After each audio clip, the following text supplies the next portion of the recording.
create a less unified globalization structure and more regionalized forms of exchanges. So, but this is easier said than done, because if you look at the trading and manufacturing systems today, you see, for instance, on this chart, China's trading system. Now, you look at the chart on the left and you see this share of world exports of China rising to 12% internationally. And if you leave aside the text on the right side of the slide, you'll in fact be amazed and be worried that the Chinese are actually, it's all China, but it's not. You look at, it is MNCs that have been driven largely the most important parts of the Chinese trading system. 80% of the value of Chinese exports is imported. In 2009, foreign invested enterprises accounted for 56% of total exports and 66% of China's trade surplus. So when Wen Jiabao goes to Washington to actually say that we are benefiting the West, what he meant was Western corporations are profiting from this entire political economy in China. You see the last statistic, which is even more fascinating, where sales of US-funded enterprises in China amounted to $218 billion in 2008, which was 3 times US exports to China that year. So you see an extraordinary amount of division of labor, where China will find it very, very difficult to divert this trading and manufacturing system when the pressures from Western markets finally come to roost. So this will also require regional demand regeneration, naturally, if we're looking at a regionalized type of growth model. But I would argue that this should not be based on a financialization model where we saw in the post-crisis the kind of money they pumped into the banking system, but by raising the purchasing power of the Asian worker and the BRICS worker and household. So I would look at rising wages in China as a healthy development rather than a fall and breakdown in productivity. Actually see the origins of a consumer class within China. Just to give you a sense of how suppressed the Chinese consumer has been, in 1983, household consumption, wages and consumption of percentage of GDP accounted for 56%. By the early 2000s, it had, by 2009, it had fallen to 35% of GDP. So you're seeing the kind of extraction that the state has managed to actually redivert all these savings back into Western treasury bills. So this process is not going to last. But we will need a Southern elite consensus that focuses more on development than GDP growth. So we need to step back, because the entire focus among Asian financial commentators is this obsession with GDP growth rates of 10%, 11%.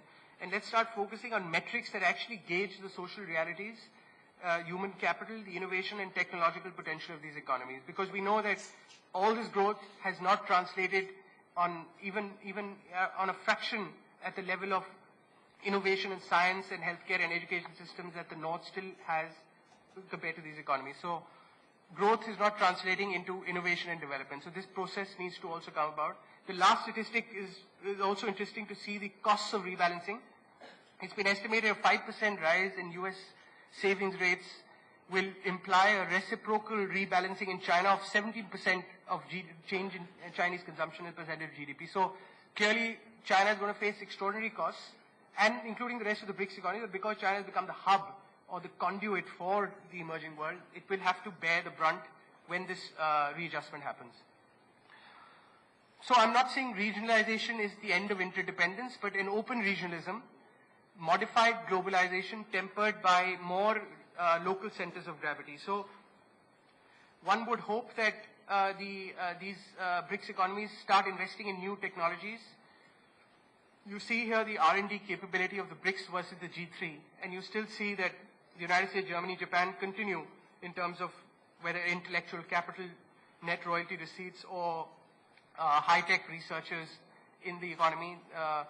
Leaving aside Russia, which still has some element of a high-tech workforce, China, India, Brazil, South Africa, clearly you can see far behind the North. So they're going to have to start investing in innovation and R&D. They're also going to have to stop just simply being satisfied or content with offshoring and outsourcing and being content with the low level of the international value chain. For that, they will have to develop new core technologies. Now, this is where we come into that dilemma between geopolitics and can these economies understand that their collaboration will provide them more collective benefits rather than continuing to stay in a competitive framework and allow the North to maintain dominance, whether over brands and etc., and not allow them complete national systems. This will also imply, I would argue, more decentralization within these economies. If they follow this path, they will have to start decentralizing the way they approach their governance within and respond to external globalization. And so you will see a more demand coming from the lower levels, the grassroots, and more from the countryside being allowed to give their own solutions to this centralized imposition, and how that had created this division of labor and imposed this division of labor on the BRICS. So finally, we come back, regionalization, I will close with, will logically have to reduce the demand for dollars. I'm closing. So this is my last slide here, last graph. This is China, where you've seen in recent months, there has been a tentative drive towards settlement in their local currency. The critical mass does seem to exist. Intra-BRICS trade has increased by 900% in the last decade. I think it was suggested it's about $250 billion now. But again, let's not forget that most of this intra-BRICS trade was intended for final consumption in the Western Europe and the United States and Japan. So they will still need to create local sources of consumption. Thank you.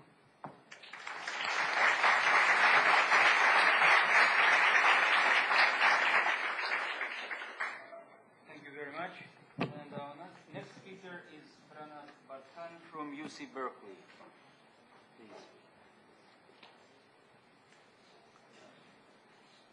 Is this showing? Thank you, Mr. Chairman, and thanks to BRIC Policy Center for inviting me to share my thoughts with you.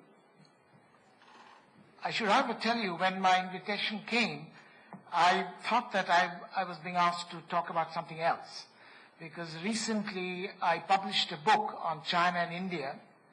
It's titled Awakening Giants, Feet of Clay, assessing the economic rise of China and India. In that book, among other things, I did talk about governance within China and within India. But my topic today is global governance. So it's quite different. So I'm not going to talk at all about what's in my book. It's about global governance that I'm going to talk about. Also, in global governance, alternative global governance is a huge subject. Given the short time, I'm going to focus on one structural aspect of alternative global governance. There are many other issues I'm not going to touch on. Also, because of shortness of time, bear with me. What I have essentially quickly jotted down notes, not even in PowerPoint, but in PDF form, and shortness of time, I'll often just read from my text. The global governance discussion is now dominated by the issues of global rebalancing between US deficit and Chinese surplus, which I think is the wrong focus, as it diverts attention from the need for domestic reform in both US and in China, and also is much too narrow in the range of issues that it considers. Taking a broader view, the balance that I'm thinking of is somewhat different, also somewhat specific. Broader view, the real balancing issue in global governance is between the need for national autonomy and policy diversity on the one hand, and that for global coordination on the other. In recent years, there has been too much imbalance, with free and largely unregulated international financial flows, and some developing countries, including the BRIC countries, accumulating large reserves in order to self-insure against sudden reversals in these flows. And too many restrictions on the ability of developing countries, including BRIC, to follow their own development strategy with respect to trade, and intellectual property rights. In spite of the rhetoric of free markets, the system has been captured by powerful special interests of global companies, for example, the financial or drug multinationals, fortified by their army of expensive corporate lawyers and lobbies.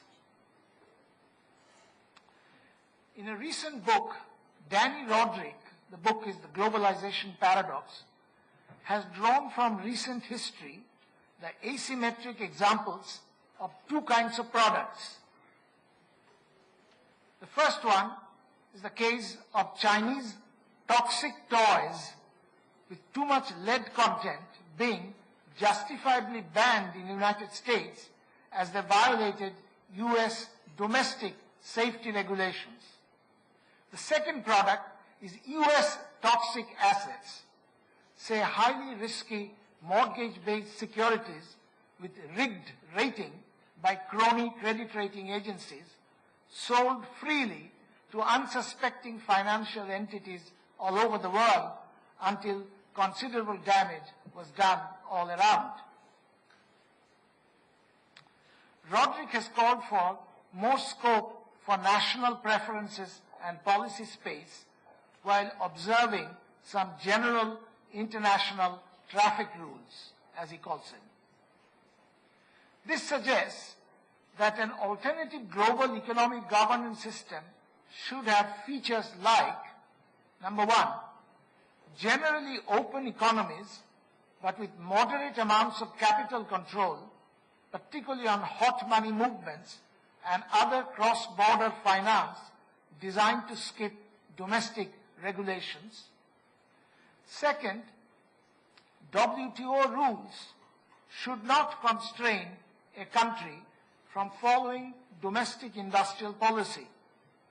For example, they should not disallow investment subsidies to particular product lines or local content requirements or product imitation on essential drugs as they currently do, as long as this does not encourage hard protectionism for a prolonged period. In some sense, this is in the same spirit as the earlier Bretton Woods cum GATT system, which was some form of a compromise between the need for some global rules without too much constraining of national autonomy. Of course, the system needs to be modified to cope with changing global needs or technology. And I'll give you some example of what I mean by changing global needs or technology. Apart from the issue of hegemony that other speakers have talked about, the US hegemony issue. For example, capital controls by developing countries are much more difficult now, not merely with the fast pace of large financial flows through the internet, but also the simple fact that their own global companies, the developing countries' global companies, can now manipulate their external borrowing behavior that may weaken the effectiveness of national policies of capital control. There is also a problem of asymmetry in global saving and financial development. For example, the high saving